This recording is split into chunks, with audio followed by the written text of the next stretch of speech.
Good morning, everybody. Today we're in Psalm 95. We're getting so close to 100. Very exciting days. It's a beautiful psalm. You may recognize, even as I read it to you, in the first 7 verses, a lot of songs that we sing are formed out of Psalm 95. Yet, interestingly enough, the songs that we sing are typically not formed out of the second half of it. Both are instructive. Let me read it for you. Come, let us sing for joy to the Lord. Let us shout aloud to the rock of our salvation. Let's come before him with thanksgiving and extol him with music and song. For the Lord is the great God, the great King above all gods. In his hand are the depths of the earth, and the mountain peaks belong to him. The sea is his, for he made it, and his hands formed the dry land. Come, let us bow down and worship. Let us kneel before the Lord our Maker, for he is our God, and we are the people of his pasture, the flock under his care. So beautiful. But it continues. Today, if only you would hear his voice, do not harden your hearts as you did at Meribah, as you did that day at Massah in the wilderness, where your ancestors tested me. They tried me, though they had seen what I did. For 40 years I was angry with that generation. I said, they are a people whose hearts go astray. They have not known my ways, so I declared an oath in my anger, they shall never enter my rest. Why don't we sing worship songs out of that? It's a mystery. Actually, I actually appreciate both halves. Really, this beautiful vision of God is over and above, a trusted creator. We've heard this language before.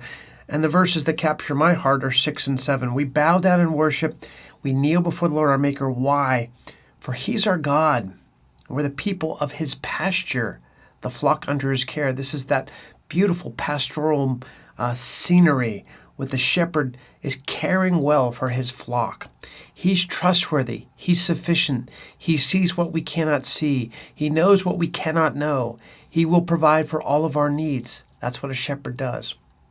But the warning here is just as instructive. If only you would hear his voice, and the voice would say, do not harden your hearts as you did at Meribah, as you did that day at Massah.